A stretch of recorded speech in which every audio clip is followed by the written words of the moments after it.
ہر قسم کے ورموں کو تحلیل کرتی ہے، ہر قسم کے ایسے ورم جو درد پیدا کرتے ہیں، جو بلغمی مواد خشک ہونے کے بعد جو ہے گٹھیاوی شکل اختیار کر لیتے ہیں، گٹھیا کا مرض بنا دیتے ہیں۔ نحمدہ ونصلی ونسلم علی رسولہ الکریم، اما بعد، فاعوذ باللہ من الشیطان الرجیم، بسم اللہ الرحمن الرحیم۔ ہربلس کی جانب سے ڈاکٹر فہیم ہربلس صاحب کو خوش آمدید کہتے ہیں۔ السلام علیکم ورحمۃ اللہ وبرکاتہ۔ تو آج کا جو ہمارا پلانٹ ہے، جو آج کی ہماری جو ہے بوٹی ہے، وہ لیلی بوٹی ہے۔ یہ ایک بیلدار گھاس ہے جیسا کہ آپ دیکھ رہے ہیں، اور جو اپنے پاس کی مختلف چیزوں یا پیڑ پودوں پر لپٹ کر اوپر چڑھ جاتی ہے اور اسے پورا گھیر لیتی ہے۔ اس میں ایک سفید کٹوری نما پھول لگتا ہے جو موسم آنے پہ دکھائی دیتا ہے۔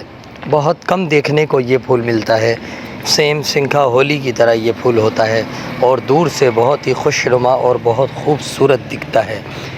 چینی یا کانچ کی جو پرانی رکابیاں ہوتی ہیں، یا جو چینی کی جو پرانی پیالیاں ہوتی ہیں، سیم اسی کی طرح دکھتا ہے، لیکن گلابی پنکھڑیاں، سفیدی مائل گلابی اس کی پنکھڑیاں ہوتی ہیں۔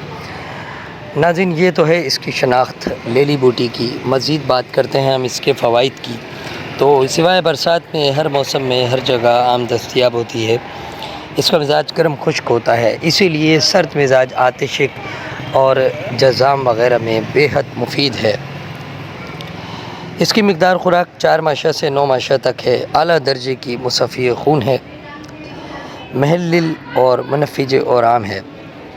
ہر قسم کے ورموں کو تحلیل کرتی ہے، ہر قسم کے ایسے ورم جو درد پیدا کرتے ہیں، جو بلغمی مواد خشک ہونے کے بعد جو ہے گٹھیاوی شکل اختیار کر لیتے ہیں، گٹھیا کا مرض بنا دیتے ہیں، یا نکرس کی شکل میں تبدیل ہو جاتے ہیں، یا ایسے امراض جس میں عرق النساء سر چڑھ کر بولتا ہو، پوری ٹانگ ہی بیکار ہو گئی ہو، مریض چلنے پھرنے سے قاصر ہو گیا ہو، ایسی صورتحال میں یہ دوا بہت زیادہ فائدہ پہنچاتی ہے۔